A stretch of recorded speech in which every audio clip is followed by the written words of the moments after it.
మహాగణాధిపతే నమః. శ్రీ గురుభ్యో నమః. శ్రీమాత్రే నమః. అందరికీ సంక్రాంతి శుభాకాంక్షలు. అయితే సంక్రాంతి నుంచి మనకి రవి అంటే సూర్యభగవానుడు మకరంలోకి ప్రవేశించడం అనేది జరుగుతుంది. అయితే ఇక్కడ సూర్యభగవానుడు ప్రతి మాసమునందు కూడా ఒక్కొక్క రాశి యందు సంచారం చేయడం అనేది జరుగుతోంది. ఆ రాశి యొక్క నామం అంటే ఇప్పుడు మేషంలోకి వచ్చాడు అనుకోండి, ఆయన మనం మేష సంక్రమణం అని, లేకపోతే తులా సంక్రమణం అని. ఇప్పుడు మనకి ఈ యొక్క ధనుర్మాసం మొదలయ్యేటప్పుడు ధనుస్ సంక్రమణం అని, అలాగే మనకి సంక్రాంతి వచ్చినప్పుడు మకర సంక్రమణం అని చెప్పడం అనేది జరుగుతుంది. అయితే ఈ మకర సంక్రమణం ఎప్పుడైతే మకర రాశిలోకి సూర్యభగవానుడు ప్రవేశించడం జరుగుతుందో అప్పటి నుంచి మనకి ఈ యొక్క ఉత్తరాయణ పుణ్యకాలం అనేది మొదలవబోతోంది. అయితే ఈ సంక్రాంతి నుంచి కూడా ద్వాదశ రాశుల వారికి ఎలా ఉండబోతోంది అంటే, ఇక్కడ ఈయన జనవరి 14 నుండి మళ్ళీ ఫిబ్రవరి 12వ తేదీ వరకు కూడా ఈయన మకర రాశిలోకే సంచారం చేయడం అనేది జరుగుతుంది.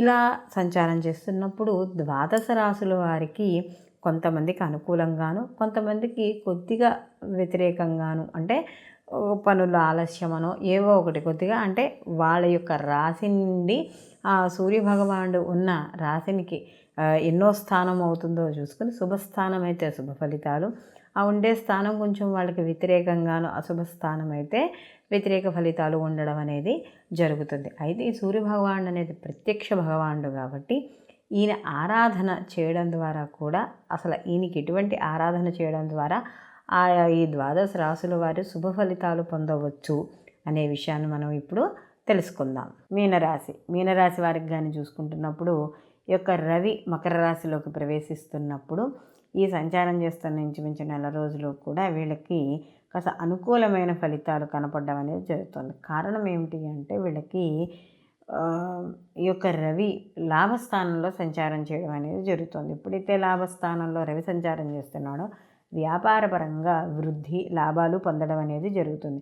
ఆదాయ మార్గాలు పెరుగుతాయి. సంఘంలో కీర్తి ప్రతిష్టలు, గౌరవాలు, మీకంటూ ఒక మంచి గుర్తింపు లభించడం అనేది జరుగుతుంది. అలాగే కొత్తగా ఏవైనా పనులు చేపడుతుంటే, అంటే ఈ మాసంలో, అంటే ఈ రవి మకరంలో సంచరిస్తున్నంతసేపు ఎప్పుడైతే మొదలుపెట్టారో వీళ్ళకి అద్భుతమైన ఫలితాలు, మంచి లాభాలు, లేదా మీరు ఏదైతే పని చేపట్టారో అది మీరు చేయదలుచుకున్న దానికన్నా కూడా ఎక్కువ మంచి పేరు రావడం, కీర్తి ప్రతిష్టలు పెరగడం, ఇలాంటివన్నీ కూడా కలుగుతాయి. అలాగే ఆదాయ మార్గాలు కూడా దొరుకుతాయి. అలాగే ఆరోగ్యపరంగా కూడా శరీరం ఒక పుష్టికరంగా ఉంటుంది. ఆరోగ్యపరంగా కూడా మంచి దృఢత్వాన్ని సంపాదించుకోవడం అనేది జరుగుతుంది. అలాగే ఇంటికి సంబంధించిన కానీ, లేదా మీకు సంబంధించిన కానీ ఏదైనా అలంకార వస్తువులు కొనుక్కోవడం, ఇలాంటివి జరుగుతాయి. రాజకీయపరంగా కూడా అనుకూలంగా ఉంటుంది. అలాగే ఎవరైతే ఉద్యోగాల కోసం చూస్తున్నారో వాళ్ళకి ఉద్యోగాలు లభించడం అనేది జరుగుతుంది. లాభస్థానంలో ఉన్న రవి మీనరాశి వాళ్ళకి చాలా అనుకూలమైన ఫలితాలు, అంటే అన్ని రంగాల వారికి అన్నింటా కూడా రవి మాత్రము సంపూర్ణమైన శుభ ఫలితాలను ఇవ్వడం అనేది జరుగుతుంది. అయితే ఇక్కడ కొంత చిన్న చిన్న ఒడిదుడుకులు ఉంటాయి కాబట్టి ఈ యొక్క రవి మకరంలో సంచారం చేస్తున్నంతసేపు కూడా ఆదిత్య హృదయ పారాయణ చేసుకోవడం, ఈ యొక్క సూర్యోపాసన చేసుకోవడం, అర్ఘ్యాలు ఇవ్వడం, లేకపోతే స్తోత్రాన్ని పారించడం. అసలు స్తోత్రం కూడా రాదండి మాకు.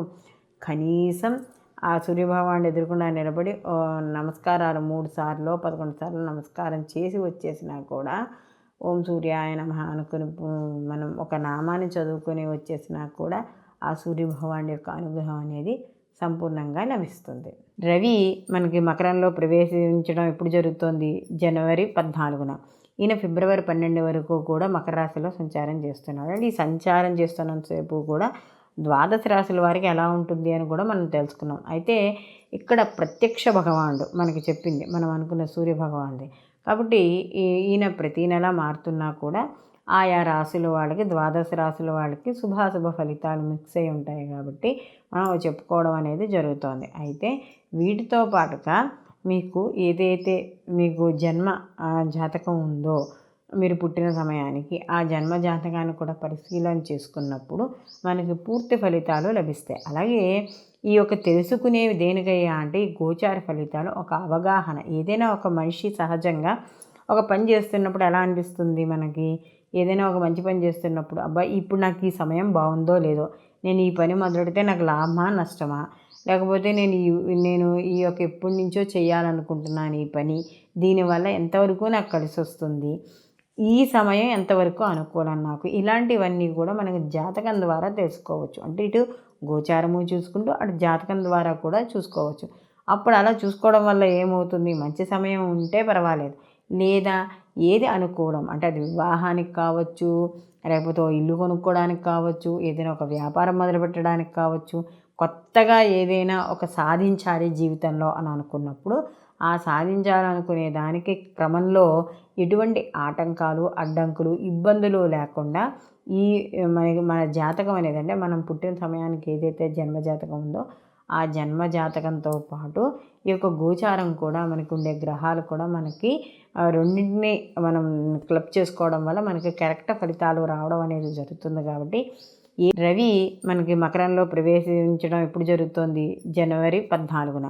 ఈయన ఫిబ్రవరి 12 వరకు కూడా మకర రాశిలో సంచారం చేస్తున్నాడు. అంటే ఈ సంచారం చేస్తున్నంతసేపు కూడా ద్వాదశ రాశుల వారికి ఎలా ఉంటుంది అని కూడా మనం తెలుసుకున్నాం. అయితే ఇక్కడ ప్రత్యక్ష భగవానుడు మనకి చెప్పింది మనం అనుకున్న సూర్య భగవానుడి.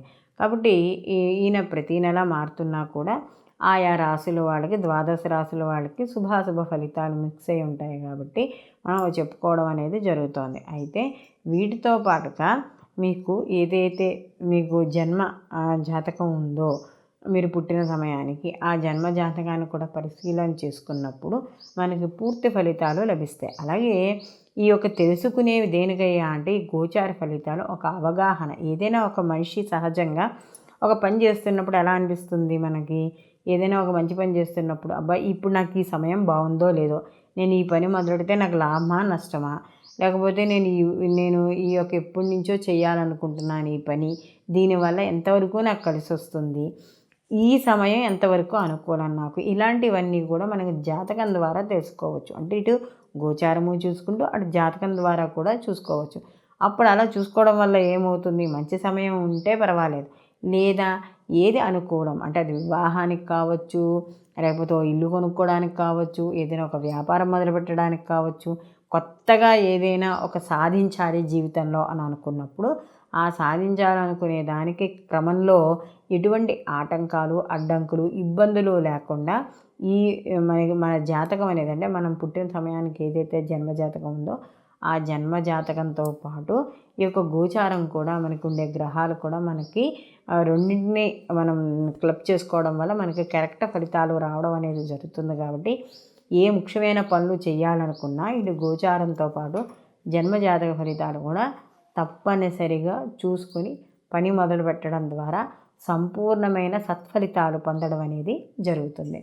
సర్వే జన సుఖినో భవంతు, లోక సంస్థ సుఖినో భవంతు.